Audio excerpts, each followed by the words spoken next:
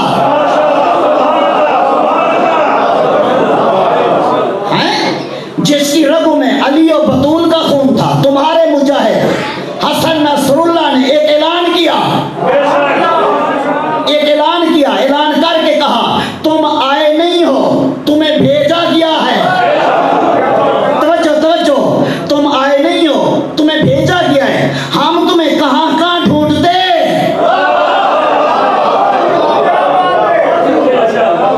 تم آئے نہیں ہو، تمہیں بھیجا گیا ہے. ہم تمہیں کہاں ڈھونڈتے. اللہ نے تمہیں یہاں جمع کیا ہے تاکہ تمہیں ڈھونڈنے کے لیے ہمیں جگہ جگہ نہ جانا پڑے.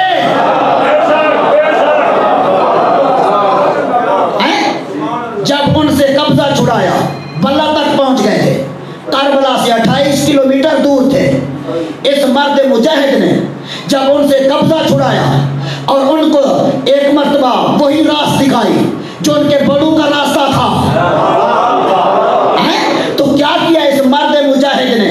ایک مرتبہ ابو الفضل العباس کا علم لے کر کھڑے ہو کے کہا اب قیامت تک کے لیے کوئی ماں کا لال جایا ہی نہیں جو کسی زائر کو یہاں آنے سے روک سکے.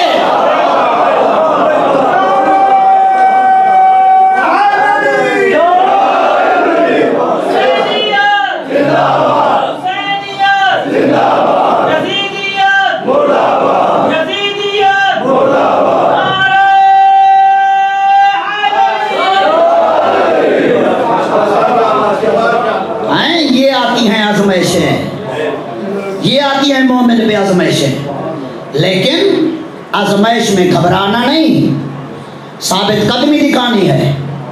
شہادت سے پہلے کون جانتا تھا باقر النمر کو؟ کون جانتا تھا؟ کیا کیا؟ ظالموں نے کہا ایک بیان دے دو خالی کہ جو کچھ میں نے کہا ہے میں اس کی معافی مانگتا ہوں. کہا نہیں ہو سکتا، نہیں ہو سکتا. سال زندان میں رکھا. سال کے بعد کہا کہ آپ صرف اتنا کہہ دو کہ میں آئندہ ایسی تقریر نہیں کروں گا. اس نے کہا نہیں ہو سکتا، گردن کٹ جائے مظلوموں کی حمایت سے ہاتھ نہیں اٹھ سکتا. کیونکہ قطیف کے مومنین سعودیہ میں، قطیف کے مومنین اور دوسرے مدائن، دوسرے علاقوں کے مومنین کیا تھے؟ وہ سارے مومنین وہ تھے جن کی نگاہیں لیڈر پہ تھی. اسی پہ نگاہ تھی ان کی کہ دیکھیں ہمارا رہبر کیا کرتا ہے.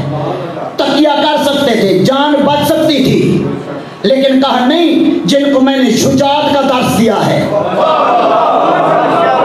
جن کو میں نے بہادری کا درس دیا ہے، جن کو میں نے دلیری کا درس دیا ہے، ان کے حوصلے ٹوٹ جائیں گے. تو اس لیے کہا کہ ٹھیک ہے میرا سر تن سے جدا ہو جائے، کوئی پرواہ نہیں. یہاں جدا ہوگا نا، جیسے جدا ہوگا میرا مولا حسین ہمیشہ کے لیے زندہ و جاوید کر دے گا.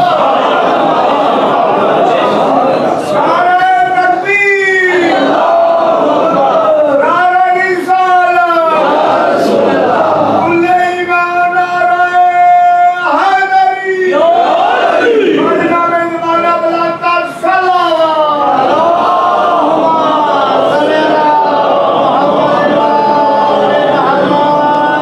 عزیزان گرامی یہ آزمائش کے مرحلے ہیں. کون جانتا تھا ابراہیم زکزکی کو؟ کون جانتا تھا آیت اللہ ابراہیم زکزکی کو؟ لیکن کیا ہے، کیا قصور کیا تھا ان کا؟ دنیا کو پتہ ہی نہیں ہے، دھیرے میں رکھا ہے میڈیا نے. کیا قصور تھا؟ ایک ہی قصور کہتے ہیں، وہ کیا ہے؟ 1 کروڑ افریقیوں کو عزادار حسین بنا دیا. 1 کروڑ افریقیوں کو مکتب تشیع میں داخل کیا، معرفت کرائی کہ اصل راستہ کون سا ہے. عزیزان گرامی 4 بیٹے دے دیے، پھر بھی حوصلہ ابھی تک جوان ہے. یہ آزمائش آتی ہے. آج کیا آزمائش ہے؟ لہذا اسی لیے اپنے آپ کو آزمائش کے لیے تیار کرو. کچھ ہو جائے نماز نہیں چھوڑنی، نماز نہیں چھوڑنی، اس لیے کہ سب کچھ اللہ نے اسی میں رکھا ہے، اسی میں رکھا ہے. اور پھر ان محرم کے ایام میں وعدہ کریں ثانیہ زہرا سے، شہزادی تو نے سفر کے عالم میں نماز تہجد نہیں چھوڑی، ہم تو گھر میں ہیں، تیرے بیٹے ذبح ہو گئے، ہمارے بیٹے سامنے سوئے ہوئے ہیں، تیرے سر سے چادر چھینی گئی، ہماری بیٹیاں برقعے میں بہر جاتی ہیں. شہزادی وعدہ کرتا ہوں، میں مومن ہوں، وعدہ کرتا ہوں کچھ ہو جائے نماز تہجد نہیں چھوڑوں گا. تیری محبت میں، شہزادی کی محبت میں اپنے آپ کو عادی بناؤ نماز تہجد کا. عزیزان گرامی بڑی قربانی ہے اس دین پر، اتنی آسانی کے ساتھ یہ دین نہیں آیا تمہارے پاس، بڑی قربانیاں ہیں اس پہ، بڑے شہید دیے اس مکتب تشیع نے. اور ایک طرف رکھے خالی وہ کوئی کام قربانی تھی جب حسین بیٹے کو دستار بندھا رہا تھا اور پڑھ رہا تھا قرآن وَلَنَبْلُوَنَّكُمْ بِشَيْءٍ مِنَ الْخَوْفِ وَالْجُوعِ وَنَقْصٍ مِنَ الْأَمْوَالِ وَالْأَنْفُسِ وَالثَّمَرَاتِ وَبَشِّرِ الصَّابِرِينَ الَّذِينَ إِذَا أَصَابَتْهُمْ مُصِیبَةٌ قَالُوا إِنَّا لِلَّهِ وَإِنَّا إِلَيْهِ رَاجِعُونَ. دکھاؤ کائنات میں کوئی ایسا باپ جو بیٹے کو یہ پڑھ کے میدان میں بھیجے. اجرکم علی اللہ، اللہ تمہیں کسی کا میں نہ رلائے. عزاداران حسین یہی تو وجہ ہے، جب گزرا تھا نا قافلہ کوفہ و شام کے بازار سے، چھتوں پہ بیٹھی ہوئی عورتیں حیران ہو گئی جب دیکھا نا علی اکبر کے سر کو. اللہ تمہیں کسی کا میں نہ رلائے، اللہ تمہارے بچوں کی جوانیاں سلامت رکھے. دیکھا نا علی اکبر کے سر کو نیزے پہ عیسائی عورت کہتی ہے خدا کرے اس کی ماں زندہ نہ ہو. عزادارو جب یہ کہا نا، ایک بی بی تھی جس کے سر پہ چادر نہیں تھی، سر میں خاک تھی، کہتی ہے کیوں بد دعا کر رہی ہو اس کی ماں کے لیے؟ کہا یہ اتنا حسین ہے کہ مجھ سے برداشت نہیں ہو رہا، پتہ نہیں ماں نے کیسے برداشت کیا ہوگا. عزاداران حسین بہت حسین تھا علی اکبر. جب گھر سے باہر جاتے تھے نا، چہرے پہ سیاہ پٹی لٹکا دیتی ماں تاکہ کسی بد نظر کی نظر نہ لگ جائے. جب چچا اور بھتیجا عباس اور علی اکبر گزرتے تھے نا بازار سے، لوگ کھڑے ہو جاتے تھے صفیں بنا کے، ان شہزادوں کی زیارت کرتے، ایک دوسرے کو کہتے لوگو دنیا کے کاروبار ہوتے رہیں گے، ان جیسے شہزادوں کی زیارت مقدر میں ہوگی. عزاداران حسین بہت پیارا تھا حسین کو علی اکبر. مدینے میں تاجروں کے قافلے آتے، میرے مولا ایک ایک بی بی سے کہتے منت لاؤ مجھ پہ، احسان کرو، علی اکبر کو سکھلاؤ، کبھی تو کہے بابا مجھے فلاں چیز لا کر دے تاکہ میرے دل کی حسرت پوری ہو جائے. عزاداران حسین یہ وہ ہیں علی اکبر. مدینے میں ایک روایت ملتی ہے جب تک رات کو حسین اٹھ کر علی اکبر کا منہ نہ چومے حسین کو نیند نہیں آتی. اتنا پیارا بیٹا. عزادارو جب 10ویں کی رات آئی، ایک مرحوم عالم یہ روایت بیان کر رہے تھے، جب 10ویں کی رات آئی نا میرے مولا نے خطبہ دیا. خطبہ دینے کے بعد جب تھوڑا وقت بچ گیا اکبر کا ہاتھ پکڑا، کہا میرے ساتھ آئیں. لے کے گئے. عباس نے کہا آقا میں آؤں؟ کہا نہیں آپ یہیں بیٹھے. خیمے کے پیچھے لے کے گئے، وہیں جا کے اکبر کو کہا بیٹھ جاؤ. جب بیٹھ گئے نا سامنے حسین بیٹھے. کہتے ہیں اکبر یہ جو رات کا حصہ باقی ہے نا تو میری طرف دیکھتا رہے میں تیری طرف دیکھتا تو میری طرف دیکھتا رہے میں تیری طرف دیکھتا رہوں. اتنا پیارا تھا حسین کو علی اکبر. عزاداران حسین بس آ گیا 10ویں کا دن، آ گیا اکبر.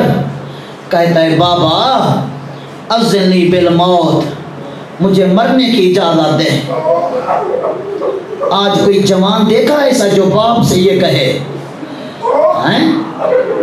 جب کہا نا مجھے مرنے کی اجازت دے، سر سے لے کر پاؤں تک حسین نے حسرت بھری نگاہ سے دیکھا. فرماتے ہیں اکبر کاش تجھ جیسا تیرا بیٹا ہوتا،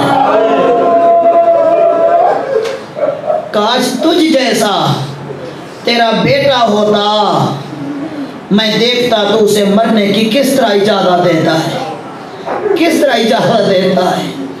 عزاداران حسین بس فرماتے ہیں جاؤ پہلے اپنی پھوپھیوں سے اجازت لے آؤ، ماں سے اجازت لے آؤ.